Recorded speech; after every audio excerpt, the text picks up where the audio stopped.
Vamos a ver algunas formas alternativas que toma el teorema de Grimm. Recordemos que el teorema de Grimm sirve para calcular como una integral doble, una integral curvilínea, si la región en donde voy a hacer la integral doble es una región simple y conexa y la curva C es una curva cerrada recorrida en forma antihoraria. ¿Sí? Vimos nosotros que la expresión de esa integral curvilínea está dada por esta expresión del teorema de Grimm. Vamos a suponer que tengo mi campo vectorial, que es esta expresión, hallo el rotor y obtengo esta expresión. Si multiplico el rotor por K, fíjense, desaparecen las componentes, multiplico escalarmente por K, desaparecen las componentes y J, me queda esta expresión. ¿Qué es esta expresión? Igual a esta. Por eso que el teorema de Grimm, que sirve para encontrar esta expresión como integral doble, también puede tomarse como la integral doble en la región R del rotor de F escalar K en el área de la región. Y a esto se le llama primera forma alternativa del teorema de Grimm.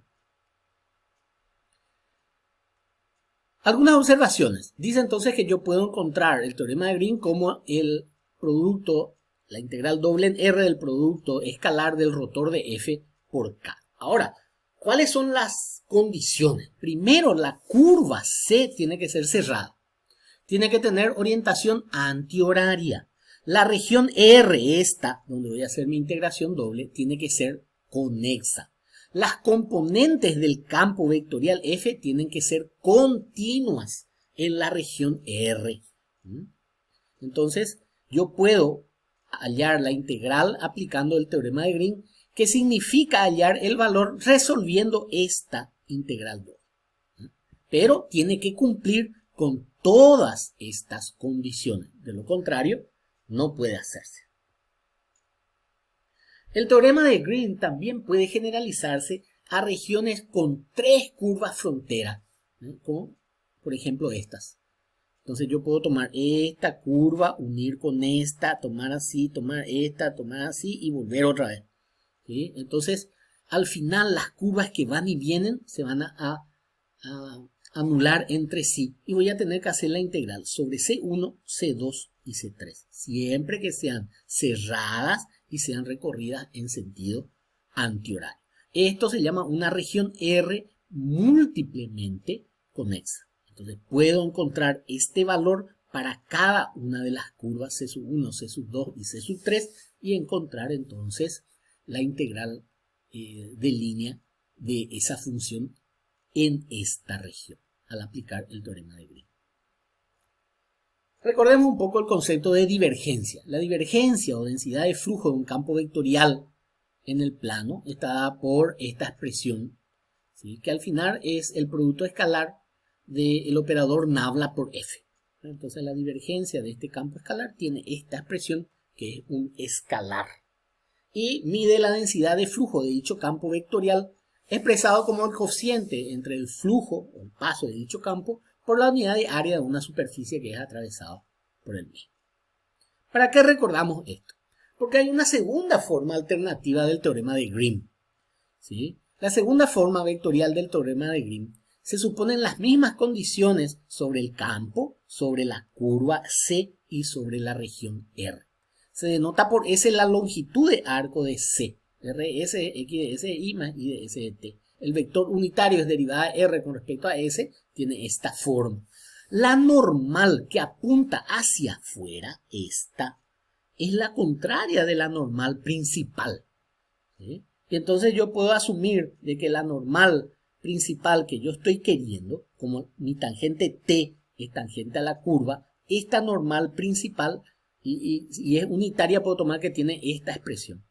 La derivada con respecto a T, entonces me va a dar esta expresión que es la normal principal.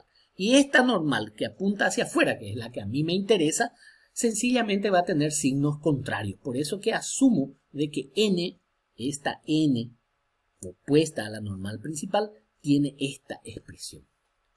¿Sí? Tiene esa expresión. Y eso es Y' S menos X' de S. Si yo hallo la expresión integral curvilínea de Fn de S, lo que estoy hallando es el producto escalar de F por dt de S. Pero dt vale eso. Y este es de S. O sea, esta es la expresión de la integral curvilínea. Al final me queda esta expresión m de i menos n de x. ¿Sí? Que si le cambio de signo, o sea, viene esta expresión. Que está dado por esto. ¿Sí? Pero fíjense, esta expresión que es la divergencia de F. ¿Sí? La divergencia de mi campo F.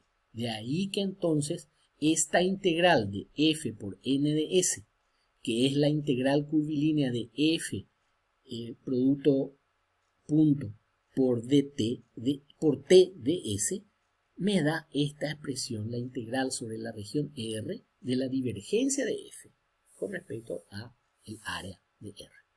¿Sí? Entonces, esta expresión, integral curvilínea F por n de S, es también la expresión de la integral curvilínea de F por t de S. Y es igual a la divergencia de F por diferencial A, que es la segunda forma alternativa. Fíjense que las condiciones son las mismas. La curva C debe ser cerrada, recorrida en sentido antihorario, la región R debe ser simple y conexa, y la función F tiene que tener componentes continuas, las derivadas continuas en esta región. Y ahí puedo aplicar entonces esta segunda forma alternativa del teorema de Green.